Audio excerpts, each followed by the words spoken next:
ترتیب سے 2-3 منٹ میں آپ کو نتیجہ نکال کے دینا چاہتا ہوں. اللہ نے نبی بھیجا تو احسان کن پر کیا؟ بولو ایمان والوں پر. اور نبی کن کی جانوں کے قریب ہے؟ اور درود و سلام کون پڑھے؟ یہ جو ربیع الاول شریف کا پاکیزہ مہینہ آتا ہے نا، یہ 12 روزہ محافل میلاد، پھر 12ویں دن آپ نکالیں گے جلوس، باقی کوئی مسئلہ نہیں. میں اور آپ جلوس نہ بھی نکالیں تو میرے آقا کون سے اس جلوس کے محتاج ہیں؟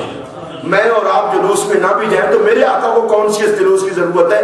اصل میں ہر سال ربیع الاول کے ان دنوں میں ہم مصطفیٰ کی عظمت کا جھنڈا اٹھا کے زمانے کو بتا دیتے ہیں صدیاں بیت گئی، ہمارا نبی ہم سے جدا نہیں، ہم اپنے نبی سے جدا نہیں. عرصہ گزر گیا، درود و سلام میں فرق نہیں آیا.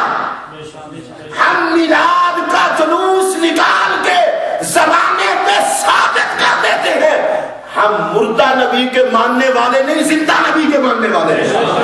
اور نبی پاک پر درود و سلام پڑھ کے کائنات کو بتا دیتے ہیں لوگوں اللہ نے ہمیں نبی عطا کیا تھا، ہماری جان سے قریب ہے، اس لیے ہم ہی محمد عربی پر درود و سلام پڑھ رہے ہیں. تو یہ جو میلاد شریف کا پاکیزہ مہینہ آتا ہے، اس میں آپ جلسے، جلوس اور ہاتھ میں جھنڈے اٹھا کر باہر نکلتے ہیں.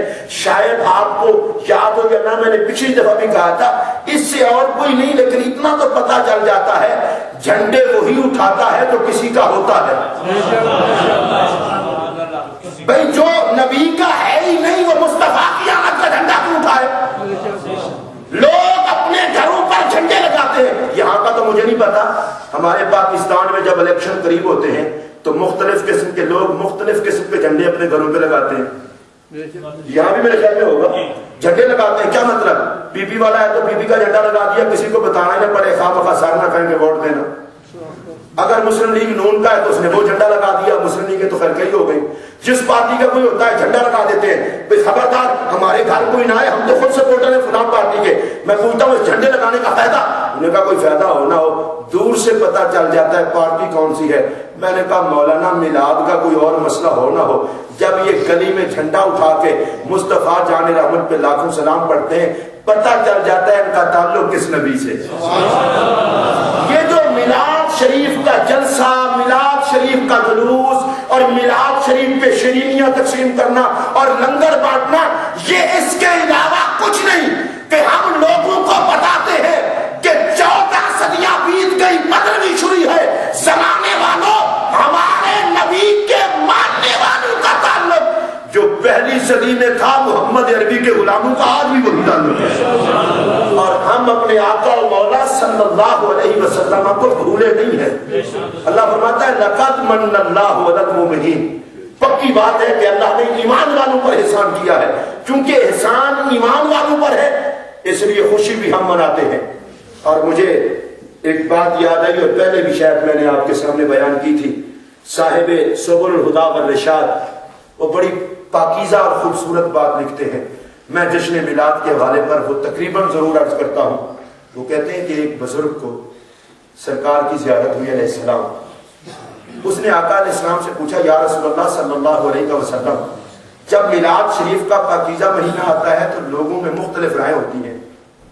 کچھ خوشی مناتے ہیں، جھنڈے لگاتے ہیں، جشن مناتے ہیں، اور کچھ وہ بھی ہوتے ہیں جو احتیاط کرتے ہیں، کہتے ہیں نہیں ہونا چاہیے. آقا آپ بتا دیں آپ کیا چاہتے ہیں.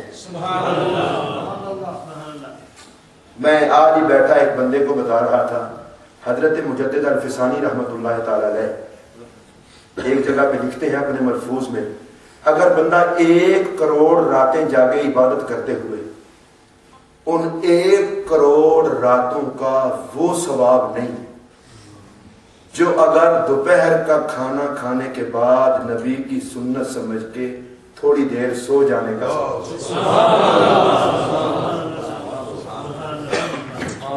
آپ نہیں سمجھے. 1 کروڑ رات. اور مجدد پاک کہتے ہیں 1 کروڑ رات. کیوں؟ اس لیے کہ 1 کروڑ رات وہ جاگے گا اپنی مرضی سے اور یہ 5 منٹ سویا مصطفیٰ کی سنت سے. تو یہ 5 منٹ سونا کروڑوں راتوں سے بہتر ہے. بلکہ مجھے سنت کی بات یاد آئی تو علامہ قاضی یاد رحمت اللہ علیہ نے شفا میں لکھا حضرت امام احمد بن حنبل کے حوالے سے. آپ جانتے ہیں حضرت امام احمد بن حنبل کون ہے؟ بتا دیتا ہوں. امام احمد بن حنبل کے ایک مقلد کا نام ہے غوث اعظم. جس 11ویں والے پیر کی 11ویں مناتے اور کھاتے ہو وہ مقلد ہے امام احمد بن حنبل کے. تو جن کا مقلد 11ویں والا پیر ہے وہ امام کس شان والا ہوگا؟ اور اس سے اگلی بات بھی بتا دوں, سنیو, یہ باتیں بھی یاد رکھا کرو. غوث پاک مقلد ہیں امام احمد بن حنبل کے. امام احمد بن حنبل شاگرد ہیں امام شافعی کے. امام شافعی شاگرد ہیں امام محمد کے. امام محمد شاگرد ہیں امام اعظم ابو حنیفہ کے. امام اعظم ابو حنیفہ کے پڑپوتے شاگرد کے مقلد کا نام ہے غوث اعظم. تو جس امام کے پڑپوتے شاگرد کا مقلد غوث اعظم ہے, سنیو, کبھی تم نے سوچا وہ امام اعظم ابو حنیفہ کس شان کا مالک ہو؟ بات بڑی دور چلی گئی. امام احمد بن حنبل کہتے ہیں کہ میں ایک دن کچھ لوگوں کے ساتھ نہانے چلا گیا. نہانے میں نے دیکھا کہ لوگ نہاتے ہوئے کپڑا ہی استعمال کرتے. کہتے ہیں کہ مجھے اس وقت سرکار دو عالم علیہ السلام کی سنت یاد آئی. مصطفیٰ کریم علیہ السلام نے فرمایا جس بندے کا اللہ پر اور آخرت پر ایمان ہے وہ نہاتے ہوئے کپڑا ضرور باندھے گا. کہتے ہیں مجھے یہ آقا کی حدیث یاد آئی. کہتے ہیں میں نے سوچا کہ جب زمانہ حدیث پہ عمل چھوڑ رہا ہے, احمد بن حنبل تو مصطفیٰ کی سنت پہ عمل کر. کہتے ہیں میں وہ کپڑا باندھ کے میں نہایا. نہانے کے بعد میں رات کو سویا تو مجھے خواب میں ایک بندے نے آ کر کہا اب شیر مبارک ہو. میں نے کہا کس بات کی؟ کہا غفر لک اللہ, اللہ نے تمہیں جنتی کر دیا. وجعلک اماما لیقتدی بک, اور اللہ نے تجھے امام بنا دیا ہے, لوگ تیری اقتدا کریں گے. کہتے ہیں کہ میں نے پوچھا وجہ کیا ہے؟ کہا تو نے مصطفیٰ کی سنت پہ عمل کیا. جب لوگ اس سنت کو چھوڑ رہے تھے تو نے اس پہ عمل کیا, اللہ نے تجھے امام بنا دیا. سنیے اگلی بات.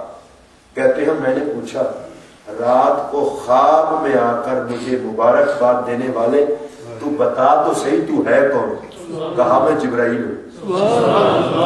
مجھے اللہ نے حکم دیا ہے کہ میں جا کے تجھے مبارک بھی دوں اور کہوں تجھے اللہ نے امام بنا دیا ہے. کہ جب لوگ ایک سنت کو چھوڑ رہے ہیں تو نے اس پر عمل کیا ہے. اس مسجد میں آنے والوں تمہیں کس شان کا نبی دے کے اللہ نے احسان کیا. لقد من اللہ علی المؤمنین, تمہیں پتہ ہی نہیں ہے. اس نبی کی اداؤں کو اپنا لو تو وہ بے نیاز کہتا ہے یحببکم اللہ, میں تمہارا وجود نہیں دیکھتا, میں محمد کی ادائیں دیکھ کے تم سے پیار کرتا ہوں. اور یہی امام احمد بن حنبل, ان کی ایک اور بات عرض کر کے میں اپنے عنوان کی طرف پلٹوں گا. امام شافعی کے گھر تشریف لے گئے. امام شافعی نے اپنے شاگردوں کو بتایا آج ہمارے گھر میں جو امام آ رہا ہے بڑی شان کا مالک ہے. حالانکہ امام احمد بن حنبل شاگرد تھے, استاد کہہ رہا ہے طلباء کو. یہ میں اس زمانے کی بات کر رہا ہوں جب بڑے چھوٹوں کی عزت کرتے تھے. اس عزت کو شفقت کہتے تھے اور چھوٹے بڑوں کا احترام کرتے تھے. ستیہ ناس ہو جاتا ہے اس معاشرے کا جس میں بڑوں کی عزت نہ رہے اور چھوٹوں پہ شفقت نہ رہے. اور میری ایک بات یاد رکھنا, میلاد شریف کے پیغام کے طور پر اس بندے کو کبھی عزت نہیں ملتی جو دوسروں کو عزت نہیں دیتا. جو اپنے آپ کو سب کچھ سمجھتا ہے وہ کچھ نہیں ہوتا. عزت والا ہوتا ہی وہ ہے جو دوسروں کی عزت کرتا ہے تو رب اسے عزت عطا کرتا ہے. اب امام شافعی یہ کہتے ہیں میرا تو شاگرد ہے آ رہا ہے. نہیں, آپ فرما رہے ہیں بہت بڑا امام ہے آج تمہارے پاس آ رہا ہے. امام احمد بن حنبل تشریف لائے, انہیں کھانا کھلایا. کھانا کھلانے کے بعد طلباء بڑے شرارتی ہوتے ہیں, انہوں نے پانی کا ایک لوٹا بھر کے قریب رکھ دیا, چارپائی کے قریب. انہوں نے کہا بڑا نیک ہے, بڑا نیک ہے. اگر نیک ہے تو صبح تہجد پڑھے گا, تہجد پڑھے گا تو پانی استعمال کرے گا, پانی استعمال کرے گا تو لوٹا خالی ہو جائے گا, ہمیں صبح پتہ چل جائے گا حضرت نیک ہے. کیسا معیار تھا کہ اس وقت نیکی تہجد سے پہچانی جاتی تھی.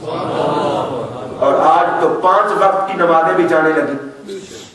میں آپ سے ایک بات پوچھ لوں اگر ناراض نہ ہو, وہ کیسا عاشق رسول ہے جو 5 وقت کی نماز بھی نہیں پڑھ سکتا؟ میں یہ نہیں کہتا جشن میلاد منانے کا کوئی فائدہ نہیں, جشن میلاد مناؤ, پر مصطفیٰ کی اس حدیث کو بھی یاد رکھو کہ جو قرۃ عینی فی الصلاۃ, کہ میری آنکھوں کی ٹھنڈک نماز میں ہے.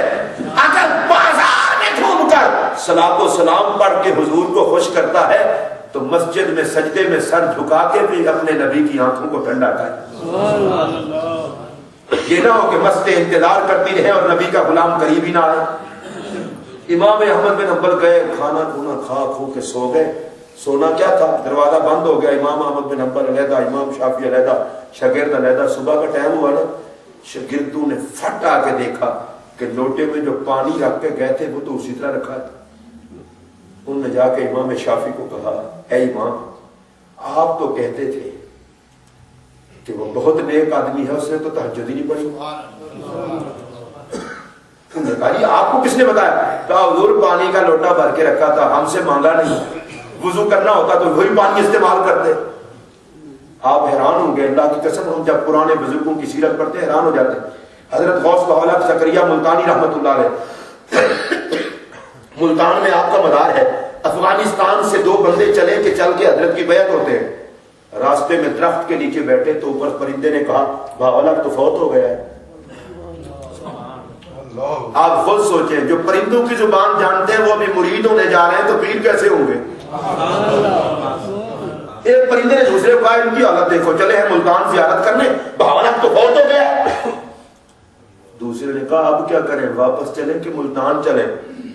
کامل لوگ تھے, انہوں نے کہا یار غوث بہاء فوت ہو گئے, جہان ہی بدلا ہے نا, ولایت تو نہیں مری. چلو دنیا میں نہ صحیح ان کی قبر کی زیارت کرائیں گے. یہی تو لوگوں میں غلط فہمی ہے, کہتے ہیں جو مر گیا وہ تو مر گیا. اللہ کے بندوں, بندہ مرتا ہے, ولایت تو نہیں مرتی. وہ دنیا میں موجود ہو تو بھی ولایت کا نور بندے کے لیے نجات کا سبب ہے. وہ قبر میں چلا جائے تو بھی ولایت کا نور نجات کا سبب ہے. اسا مرید تنہا دے باہو, قبر جنہا دی جیوے. ولایت زندہ ہے تو قبر زندہ ہے. یہ وہاں سے چلے گئے اور آگے گئے تو کیا دیکھا, حضرت غوث بہاء زکریا ملتانی رحمت اللہ علیہ قرآن و حدیث پڑھا رہے ہیں. ناراض نہ ہونا, یہ اس دور کی بات ہے جب پیر قرآن و حدیث پڑھاتے تھے.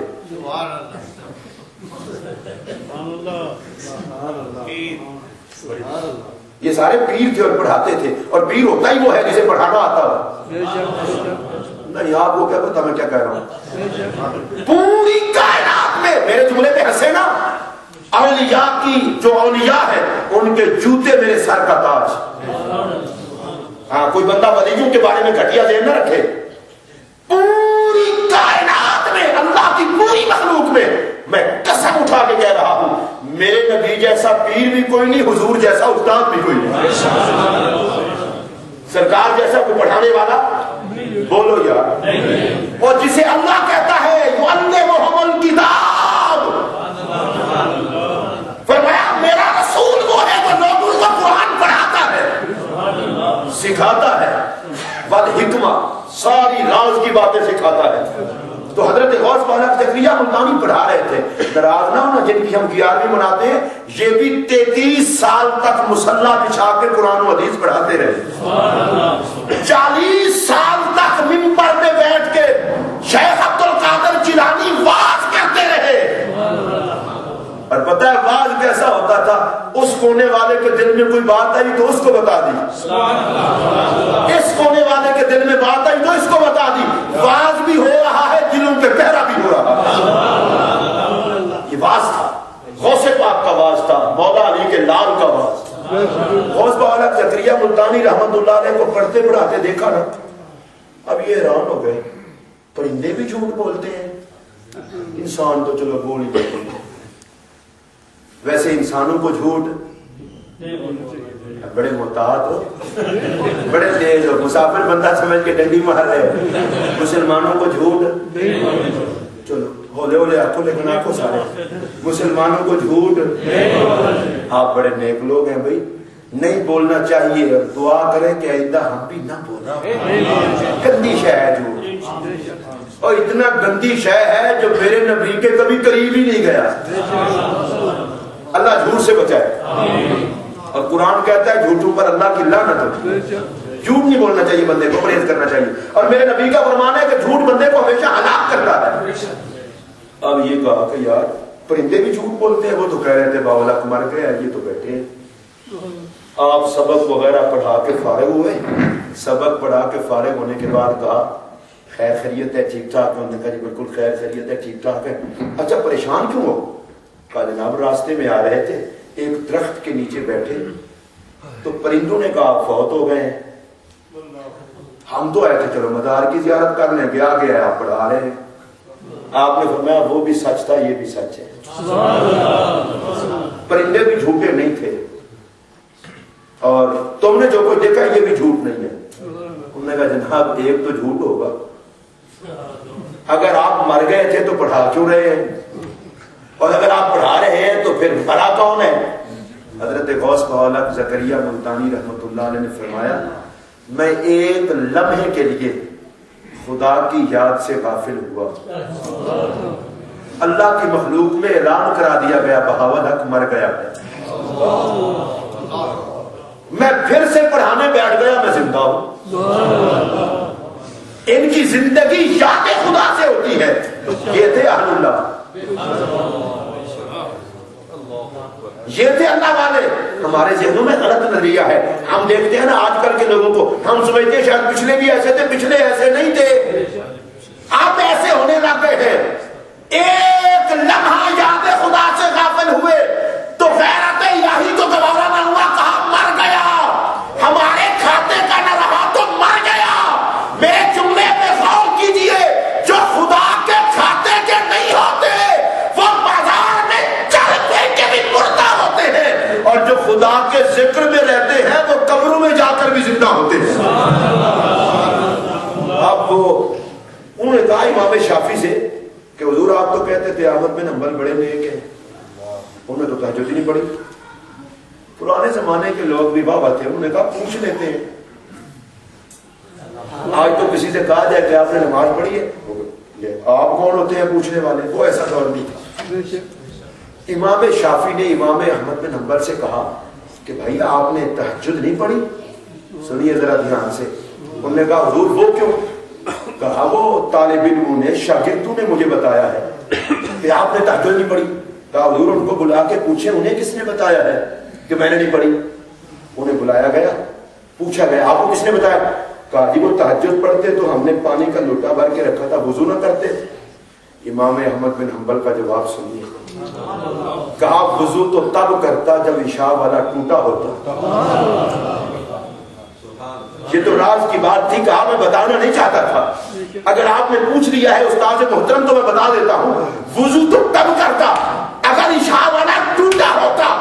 آپ کے گھر کا حلال و طیب کھانا پاکیزہ ہاتھوں سے پکا ہوا, وہ ہر لقمہ نور بن کے میرے وجود میں اترا, اس نے تو سونے ہی نہیں دیا.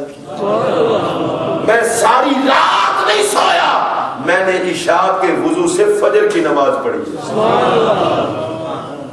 یہ ہے حضرت امام احمد بن حنبل, اور ان کا سنت پہ عمل میں نے آپ کو بتایا. تو میں یاد کر رہا تھا کہ صاحب سبل الہدا والرشاد نے مجھے چشتی صاحب نے بتایا تھا کہ 8:45 تک میں وہیں تک ہی آپ کو لے جاؤں گا, زیادہ نہیں. اور ویسے بھی اب چونکہ میں راشدل میں رہتا ہوں, جن جن جگہوں پہ تقریریں ہوں گی وہاں تفصیل سے آپ سے بات ہوتی رہے گی. اب آپ سے گفتگو کرتے ہوئے مجھے تکلف نہیں رہتا. اللہ تعالیٰ مولانا اعظم چشتی صاحب کو, مولانا قاری عبدالروف صاحب کو قبلہ, مفتی صاحب کو, علامہ کوثر صاحب کو, اور دیگر حضرات کو, علامہ سلطان محمود صاحب تشریف فرمائے. اللہ سب کو صحت کے ساتھ, آپ کو بھی صحت کے ساتھ رکھے. صاحب سبل الہدا والرشاد کہتے ہیں کہ ایک بندے کو, بزرگ کو آقا کریم علیہ السلام کی زیارت ہوئی, اور زیارت کرتے ہوئے انہوں نے آقا کریم سے مسئلہ پوچھ لیا. اور یہاں پر میں یہ بات بھی آپ کو بتا دوں کہ میں نے آج تک جتنے بندوں کا پڑھا ہے نا, جس کو میرے آقا کا دیدار ہوا ہے وہ میلاد منانے والا ہے, میلاد کا انکار کرنے والا نہیں. اس پہ میں آپ کو 2-3 مثالیں دیتا ہوں. حضرت جلال الدین سیوطی علیہ رحمہ